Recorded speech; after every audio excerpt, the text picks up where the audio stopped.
She wanted her husband out of her life forever, so she had her lover kill him. Robert Lyman, affectionately known as Rob to his family and friends, epitomized the notion of a gentle giant. His imposing frame and the bold tattoo bearing his surname on the back of his head might suggest a fierce nature, but those who knew him understood his true, gentle disposition. He was, at heart, a teddy bear, endowed with a generous spirit. The connection between Robert and his wife, Sabrina, was instantaneous upon their meeting. Sabrina, with her sweet and nurturing demeanor, was drawn to the depth of Robert's kindness. Despite their contrasting personalities, they quickly developed a profound connection. United by their shared faith, which played a central role in their lives, they worshiped together every Sunday, reinforcing their bond. In the year 2000, Robert and Sabrina took a significant step in their relationship by getting baptized together at the same church, a testament to their mutual dedication. Their wedding in Arizona was a picturesque affair, celebrated amidst the love and support of close friends and family. As their family grew with the addition of 2 children, Robert and Sabrina devoted themselves wholeheartedly to nurturing a loving and secure home. Eventually, the family sought a fresh start, moving to Silver Lakes, California, a serene town situated 99 miles from Los Angeles, ideal for family life. Sabrina took on the role of homemaker, dedicating herself to the children and the household, while Robert pursued his career with BNSF Railway, a job he deeply cherished. At the rail yards, Robert's passion and proficiency were evident, earning him the respect of his superiors for his consistency and strong work ethic. Although the rail yard environment was inherently dynamic and sometimes hazardous, plagued by cargo thieves posing risks to the workers, Robert remained undeterred. His formidable presence and sharp intellect made him a formidable opponent against any threat, human or otherwise. In every essence of the word, Robert was not just a man, he was an indomitable force, embodying both strength and kindness. Robert's personal life mirrored the vibrancy of his character. Together with his wife Sabrina, they were the epitome of a dynamic duo, actively engaging in a bustling social scene. Their home in Silver Lakes became a central hub for their numerous parties and gatherings, where they were celebrated for their inviting and warm personality. Their home was a melting pot, drawing people from diverse backgrounds into their expansive circle of friends. The youthful zest that Robert and Sabrina shared was truly infectious. They interacted with the giddiness of teenage sweethearts rather than a couple weathered by years of marriage. Their playful banter and affectionate nicknames for each other always seemed to leave a joyful impression on their guests, inspiring a sense of lightness and happiness in all who encountered them. Robert's devotion to Sabrina was particularly notable. His attentiveness and support made her feel deeply valued, sparking a touch of envy among her friends who wished for a similar connection in their own relationships. At the heart of their social life was a close-knit group dubbed the Wolf Pack, which included such figures as Jason Bernatine, a local firefighter, and his wife Kelly, a hairdresser. Over the years, Robert and Sabrina became the quintessential hosts among their friends, known for creating an atmosphere replete with laughter and good cheer. However, as integral as these gatherings were, alcohol also played a prominent role in their lives. "It's 5 o'clock somewhere" became their lighthearted justification for indulgence at any hour, emblematic of their carefree approach to life. But this casual drinking eventually began to shift the dynamics of their marriage, leading them to explore an open relationship arrangement. This decision allowed them both to form connections with others while maintaining their marital bond. Despite the unconventional aspects of their relationship, Robert and Sabrina continued to thrive socially. They frequently spent time with Jason and Kelly, among others, navigating their open arrangement with a surprising ease and contentment. This modern twist on their marriage seemed to only enhance their happiness, as they presented themselves as an ideal, albeit non-traditional. Robert was filling in for a colleague during a scheduled shift at the BNSF warehouse, an unremarkable industrial facility on the city's outskirts. As the night drew on, Sabrina anxiously awaited her husband's return, especially since it was the eve of their daughter's first day at school. Their daughter was adamant about staying up to greet her father and receive his goodnight kiss, a ritual she cherished. However, concern mounted for Sabrina as the hours ticked by with no sign of Robert. That night in Tehachapi at the BNSF warehouse, the scene took a grim turn when the coworker who came to relieve Robert found him lifeless on the ground. In shock, the coworker immediately dialed 911, urgently summoning the authorities to the harrowing scene. Despite the swift response from officers and paramedics, their efforts to revive Robert were futile. He was discovered slumped against his work truck, having been fatally shot twice, once in the upper torso and once in the head. Crime scene investigators quickly cordoned off the area, a compact warehouse owned by BNSF, to begin their meticulous examination. In a significant find, they discovered an expended bullet lodged above where Robert's head had rested. This bullet was promptly collected for forensic testing, hoping it might help unravel the circumstances surrounding this brutal act. As the investigation continued, detectives entered the warehouse office only to find it thoroughly ransacked. Drawers were yanked open, their contents scattered across the floor, and shop manuals, binders, and vital documents were strewn about in disarray, suggesting a frantic search for something. Initially, detectives theorized that Robert's death was a crime of opportunity, perhaps a botched robbery attempt where the perpetrator, upon encountering Robert unexpectedly, resorted to lethal violence. However, as more evidence came to light, they began to doubt this scenario, prompting a deeper probe into the night's events and the motives behind this senseless killing. Upon closer examination, detectives discerned that the crime scene had been meticulously staged, suggesting a calculated intent behind the act. This grim realization coincided with the heartbreaking news reaching Sabrina, Robert's wife. The devastating impact of Robert's murder left her engulfed in grief and shock. Overwhelmed by the tragedy, Sabrina withdrew into seclusion in her room, distancing herself from the external world and the details of planning his funeral. As the investigation unfolded, detectives encountered a unique conundrum. Everyone familiar with Robert spoke of him in glowing terms. His friends and family portrayed him as a man blessed with charm, intelligence, and charisma, a man seemingly desired by many. This universal acclaim only deepened the mystery for the detectives. If Robert was such a revered and well-loved individual, what could possibly motivate someone to end his life in such a brutal manner? The lack of any discernible motive left the investigators puzzled and at a standstill in their quest for answers. The case was further complicated by the absence of eyewitnesses or definitive evidence at the scene that could lead them to a suspect. The only potential source of information left was Sabrina, Robert's widow.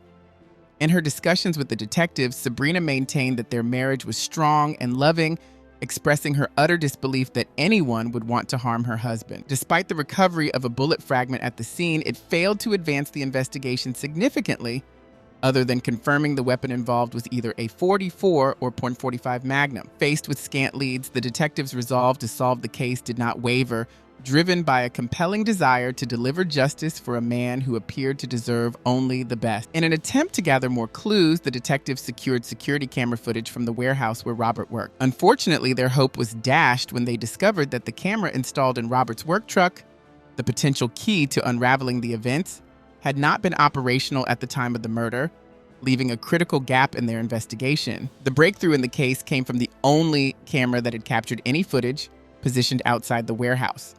As detectives scrutinized the video, they noticed an individual with a noticeable limp navigating through the warehouse complex at the time, approximate to Robert's murder.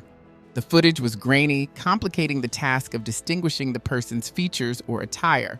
Nonetheless, the detectives concluded the figure was likely a man, judging from the build and gait observed in the video. To aid the investigation, Robert's employer, BNSF Railway, proactively offered a $1,000 reward for any information leading to an arrest. This reward spurred a wave of tips from the public, though none ultimately pertained directly to the circumstances of Robert's death. In a parallel effort, the investigation team uncovered additional video recordings of Robert from the day he was killed, sourced from local businesses along Goodrich Drive near the crime scene. After meticulous review of this footage, detectives succeeded in identifying every vehicle that passed by, except for one enigmatic motorcyclist. Captured on camera around the time of the murder, this individual immediately drew the detectives' attention due to their obscured identity, with a helmet concealing their face. This unknown motorcyclist became a focal point of the investigation. In their relentless pursuit to piece together the events leading to Robert's murder, the detectives expanded their search for more visual evidence. Their efforts were rewarded when they managed to secure CCTV footage from a Pilot gas station, showing the suspect arriving on the motorcycle. Inside the convenience store, the footage captured the suspect wearing a red bandana across their face, an attempt to maintain anonymity. Although the helmet obscured their facial features, this additional footage provided a crucial piece of evidence linking the motorcycle seen near the crime scene to the same individual seen at the gas station. Despite these advancements, the detectives faced a significant hurdle. They could not definitively connect the motorcycle driver to Jonathan Hearn without clearer visual identification. The investigation was teetering on the edge of a standstill due to this lack of concrete evidence. However, the detectives harbored strong suspicions about Sabrina's involvement, theorizing that her paramour Jonathan was likely the assailant. In a strategic move to gather more incriminating evidence, the detectives decided to place a wiretap on Sabrina's phone, hoping to capture conversations that might reveal more about their relationship and possible complicity in the crime. As they monitored the calls, Sabrina and Jonathan frequently discussed spiritual matters, often touching on topics of God and religion. A particular conversation where Jonathan recited Psalm 51, focusing on repentance and the ramifications of adultery, piqued the detectives' interest, suggesting a possible allegorical confession. To provoke a more revealing response, the detectives implemented a ruse. They contacted Sabrina, falsely claiming that DNA evidence linking the suspects to the murder scene had been discovered. This tactic was designed to shake the suspects and elicit a panic-stricken or guilt-laden discussion about the murder. Following this call, the detectives immediately tuned into the wiretap. True to their expectations, Sabrina did not hesitate. She called Jonathan urgently. The detectives listened intently, hoping this conversation would unveil the truth behind Robert Lyman's tragic death. During the pivotal phone call between Sabrina and Jonathan, while they did not explicitly confess to murdering Robert, their reactions to the news of DNA evidence were notably perturbed. The detectives interpreted their lack of enthusiasm as an indication of their guilt. On November 18, 2014, armed with newly issued search warrants, the investigative team conducted raids at multiple locations relevant to the case, hoping to uncover definitive proof of the duo's involvement in the crime. The search at Jonathan's residence proved fruitful.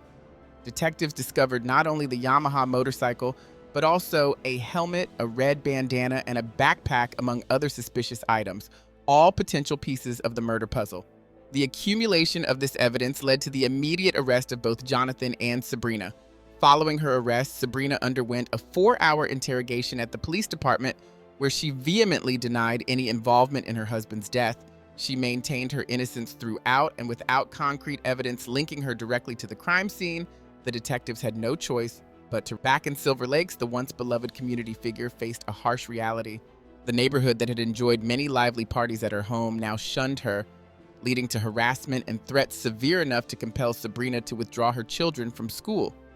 Overwhelmed by the hostility, she decided to leave it all behind and start anew in Camarillo, California. However, her past caught up with her on January 7, 2017, when Sabrina was once again arrested for Robert's murder. This time, the charges held, and the case progressed to trial. In a dramatic turn of events, Jonathan, now cooperating with the prosecution, took the stand as a key witness. He revealed that Sabrina had initially proposed divorcing Robert to be with him. When Robert expressed his deep love for her, stating he would rather die than lose her, Sabrina purportedly shifted to a more sinister plan. Jonathan testified that their first attempt on Robert's life involved Sabrina poisoning his favorite dessert, banana pudding with vanilla wafers, with arsenic, a chilling testament to the lengths she was allegedly willing to go to sever their union permanently. The initial attempt to poison Robert proved futile, but undeterred by the failure, Sabrina and Jonathan plotted a more direct approach. Jonathan testified that Sabrina had provided him with detailed images and descriptions of the warehouse, preparing him thoroughly for the execution of their grim plan. On August 17, 2017, Jonathan carried out these instructions meticulously. He admitted to arriving at the warehouse on his motorcycle as captured by the CCTV footage, and confessed to feigning a limp as a deceptive tactic to mislead any potential witnesses or law enforcement. Inside the warehouse, Jonathan confronted Robert and, following the plan he and Sabrina had devised, shot him in an attempt to stage the crime scene as a robbery. He admitted to ransacking the office to support this fabricated scenario. However, before leaving, Jonathan realized that Robert was still alive, barely breathing. In a chilling confession, he told the jury that he then shot Robert a second time, this time fatally, in the head, ensuring his demise. After the act, Jonathan fled the scene, overwhelmed by a mix of relief and guilt. Upon reaching home, Jonathan found multiple missed calls from Sabrina and immediately returned her call to confirm that he had executed the plan. The gravity of their actions began to unfold as the trial progressed, and the prosecution brought Sabrina to the stand. As a key witness for the defense, her testimony stirred widespread speculation within the courtroom. Sabrina portrayed her relationship with Robert as amicable at the time of his death, yet she also admitted to harboring feelings for Jonathan. Sabrina acknowledged her romantic involvement with Jonathan, but vehemently denied any intention to leave Robert. She framed their affair as an exploration of possibilities for a future together while remaining committed to their respective partners. However, the prosecution challenged this portrayal, arguing that Sabrina's actions spoke louder than her words, suggesting a deeper complicity in the planning and execution of her husband's murder. The prosecution's case against Sabrina Lyman hinged significantly on the notion of financial motive. They posited that Sabrina orchestrated Robert's murder to access the life insurance payout, which they suggested could provide a substantial financial windfall. Sabrina, however, vehemently denied these allegations, asserting that any money received was diligently saved for the living expenses of their children and not for personal enrichment. She maintained her innocence regarding any prior knowledge or involvement in Robert's murder. Despite her claims, the prosecution undermined her position by highlighting her demeanor post-murder, which they argued was inconsistent with that of a grieving widow. They presented text messages exchanged between Sabrina and Jonathan post-shooting, which continued to reveal a deep romantic engagement. In these messages, Sabrina affectionately referred to Jonathan as a sexy guy and expressed an overwhelming desire to be physically intimate with him, further complicating her image before the jury.